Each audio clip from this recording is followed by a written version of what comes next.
अस्सलामु अलैकुम वरहमतुल्लाहि वबरकातुहू। अल्हम्दुलिल्लाहि रब्बिल आलमीन वस्सलातु वस्सलामु अला रसूलिहिल करीम, अम्मा बाद, फ़अऊज़ु बिल्लाहि मिनश शैतानिर रजीम, बिस्मिल्लाहिर रहमानिर रहीम। रब्बि इश्रह ली सदरी वयस्सिर ली अमरी वहलुल उक़दतम मिन लिसानी यफ़क़हू क़ौली। आओ कुरान सीखें आसान तरीक़े से। मैं शेख मोहम्मद ज़ैद जामिया दारुस्सलाम का तालिब इल्म इस बात की मुकम्मल कोशिश करूँगा कि आपके कम वक्त में आसान तरीक़े से कुरान सिखाऊँ।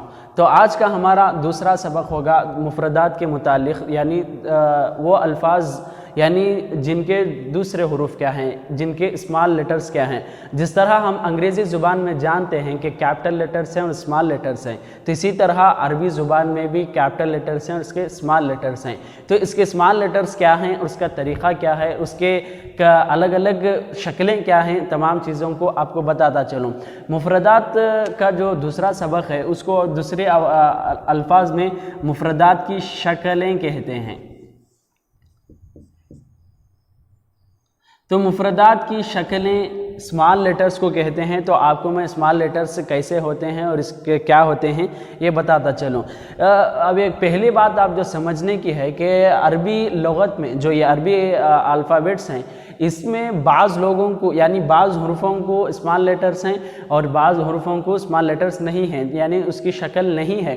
चंद ऐसे हुरूफ़ इसमें मौजूद हैं जो मुकम्मल वो स्मॉल लेटर्स में भी वैसे ही शुमार किए जाते हैं। तो उसको मैं हर एक अलग अलग करके आपको वाज़ेह करता चलूँ। तो रहा जो अलिफ़ के शक्लें, जो अलिफ़ के स्मॉल लेटर्स हैं, वो इसी तरह अलिफ़ आएगा, इसी तरह अलिफ़ आएगा। तो अलिफ़ जब शुरू में आता है किसी लफ्ज़ के तो वो किसी से नहीं मिलता, जब वो किसी के बाद आता है तो वो उसके साथ अलिफ़ मिलकर आता है। उसके बाद रहे बा की शक्लें, तो बा का मुकम्मल हाफ एक आता है और उसके साथ छोटी लकीर के नीचे अगर भी नुक्ता आ जाए तो बा कहलाता है। तो बा की मुकम्मल दो शक्लें हैं कि इसका हाफ और इस तरह एक छोटी लकीर के नीचे नुक्ता आ जाए, नीचे एक नुक्ता आ जाए तो बा होता है। तो अलिफ़ और बा की शक्लें, जब बा की वो शक्लें हैं तो उसी तरह ता की भी और सा की भी होते हैं। इसकी भी दो शक्लें हैं कि आप एक दो नुक्ते ऊपर आ जाए या किसी लकीर के ऊपर दो नुक्ते आ जाए तो उसे भी ता, और इसी तरह हाफ सा यानी हाफ लिखकर तीन नुक्ते ऊपर आए या एक लकीर के ऊपर तीन नुक्ते आ जाए तो उस वक्त भी वो सा उसी तरह होगा। रहा जीम के मुतालिक, तो जीम का जो ऊपर के सर का हिस्सा है वो उसे क्या स्मॉल लेटर्स कहते हैं। जैसा कि आप किताब में देखें तो इस तरह होगा। तो ये रहा जीम।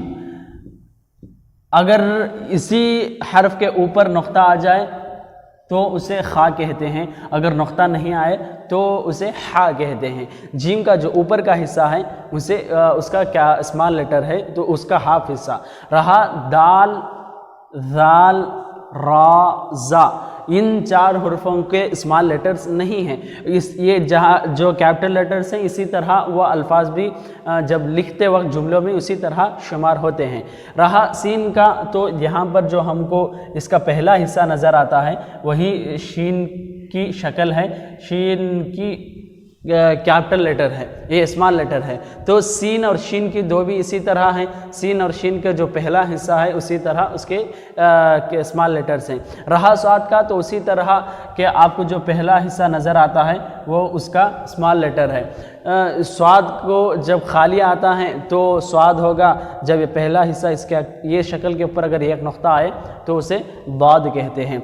रहा त्वाज़ा, तो सेम जिस तरह हमने दाल दाल और राजा के मुतालिक पढ़ा था, त्वा और जा को भी उसके स्मॉल लेटर्स नहीं हैं बल्कि वही कैपिटल लेटर्स इस्तेमाल होते हैं। रहा आइन, तो उसका जो ऊपर का सर का हिस्सा है वही आइन की एक शक्ल है जो स्मॉल लेटर शुमार होती है। और एक आइन, जब आइन शुरू में आता है तो इस तरह होता है और दूसरा आइन दरमियान में आता है तो उसकी शक्ल इस तरह होती है, इस तरह होती है।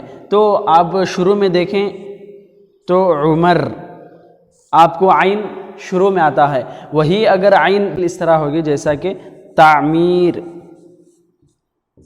تو اس طرح درمیان میں عین آئے تو اس طرح شکل ہوتی، تو عین اور غین کی دو شکلیں ہیں۔ تو عین کے اوپر جب نقطہ آ جائے تو غین کہلاتا ہے، اگر وہ بغیر نقطے کا آئے تو عین ہوگا۔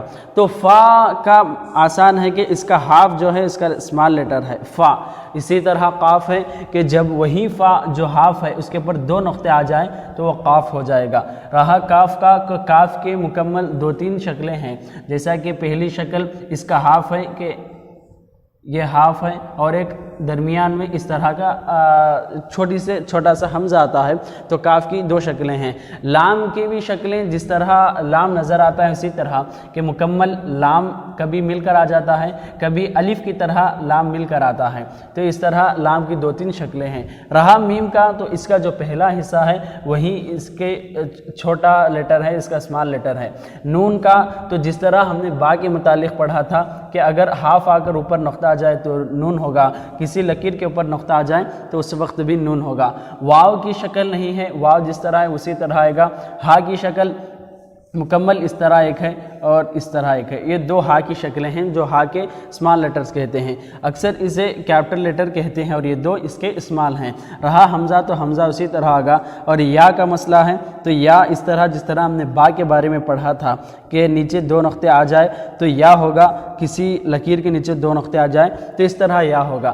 تو آپ کو یہ آسانی سے آپ سمجھ سکتے ہیں کہ اس میں سے چند ایسے ہیں، 1 2 3 4 5 6 7 8 ایسے حروف ہیں جن کو اسمال لیٹرز نہیں ہیں، باقی کے بہت ہی آسان ہے کہ اس کا پہلا حصہ یا اوپری حصہ اس کا سر ہوگا تو بہت ہی آسانی سے آپ سمجھ جا سکتے ہیں۔ تو اکثر لوگ اس میں کنفیوز ہو جاتے ہیں، تو اس کنفیوز کو دور کرنے کے لیے میں ایک آسان طریقہ بتاؤں۔ تو نقطوں کی پہچان ہے جس سے ہم کو بہت ہی آسانی کے ذریعے ہم اس کے اسمال لیٹرز کو آسانی سے سمجھ سکتے ہیں۔ تو میں آپ کو نقطوں کے متعلق بتاتا چلوں، بہت ہی آسانی سے آپ کو سمجھ میں آ جائے گا۔ ایک چھوٹی سی لکیر کے نیچے ایک نقطہ آ جائے اسے با کہتے ہیں، اگر وہی چھوٹی لکیر کے اوپر ایک نقطہ آ جائے تو اسے نون کہتے ہیں۔ اور جیم ہے، جیم کس طرح اس کا اسمال لیٹر ہے، نیچے آئے تو جیم ہوگا، اگر وہی نقطہ اوپر آئے تو خا ہوگا۔ ذال اور زا کو اس کے اسمال لیٹرز نہیں ہیں، اسی طرح وہ جملوں میں شمار ہوتے ہیں۔ رہا سواد زواد، تو ایک نقطہ اوپر آئے تو زواد ہے، وہ اگر نقطہ نہ ہے تو اسے سواد کہتے ہیں۔ تواد آپ کو بھی اس سے اسمال لیٹرز نہیں ہے تو اسے ہی شمار ہوگا۔ فا کا رہا مسئلہ کہ ہاف لیٹر پر جس طرح اگر یہ چھوٹی سی لکیر ہے اوپر ایک نقطہ ہے تو نون ہوگا، اگر وہی ایک نقطے کے سامنے اس طرح آ جائے تو وہ فا کہلاتا ہے۔ رہا غین، تو غین بھی آپ آسانی سے سمجھ سکتے ہو۔ دو نقطوں کی پہچان یہ ہے کہ جب ایک لکیر کے اوپر دو نقطے آ جائے اسے تا کہتے ہیں، اور تا کے متعلق آپ زائد بات یہ سمجھیں کہ جو اسمال لیٹر تا ہے اس میں با کے ہی طرح آدھا آئے گا، آدھا تا آئے گا، اور اس کے ساتھ ساتھ جو ہا کی شکل ہے اس کے اوپر دو نقطے آ جائیں تو وہ بھی تا کہلائے گا۔ اگر کسی لفظ کے لاسٹ میں اس طرح لفظ آ کر دو نقطے آ جائے تو بھی وہ بھی تا ہے، آیتن وہ تا ہے۔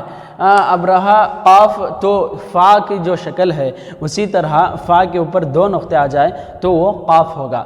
رہا تین نقطوں کی پہچان، تو اگر کسی لکیر کے اوپر صرف تین نقطے آ جائے تو ثا ہے۔ اس طرح شوشے، جو چھوٹے چھوٹے شوشے بولتے ہیں، جو ہم کو یہ چھوٹے کھٹرے نظر آتے ہیں اسے شوشے کہتے ہیں، وہ شوشوں کے اوپر اگر تین نقطے آ جائے اسے شین کہتے ہیں۔ اس طرح اکثر لوگ اس میں کنفیوز ہوتے ہیں، جب ملا کر پڑھتے وقت آسانی سے ہم سے سمجھ سکتے ہیں، اسے یاد رکھنے کی کوشش کریں۔ اللہ ہمارے لیے آسانی فرمائے۔ انشاءاللہ اگلی ویڈیو میں ملاقات کرتے ہیں۔ السلام علیکم ورحمۃ اللہ وبرکاتہ۔